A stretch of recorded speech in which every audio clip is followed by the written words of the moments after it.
来韩国当然要买 Lupi 啦，每款都拿点，狠人行为不带挑的，直接回家拆。吃盲盒，也是坐过飞机的路线了。别枉费我们给你带回国的苦心。先拆紫色款，我想要这个抱着肚子懒洋洋的。来，拆，嚯嚯，好开心啊！大笑的封面款。呵，呀！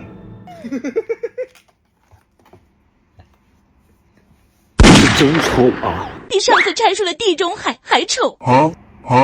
没想到吧，他又来了。不要再拆这地中海就可以了，丑一个就可以了。国外买的也土啊。拆2个不踩雷的，都是可爱款的。呵，我是这个笔叶的，我是这个。呲着牙的。哎呀，看他们现在是不是觉得有点快乐了？也没有。因为总是不小心瞥到他俩。仔细看了一眼，这个也好带啊。最后来2个小皮卡，可爱一点。哟，可爱的家人呢？给姨姨们问个好，宝宝们没白费，我俩把你们带回来。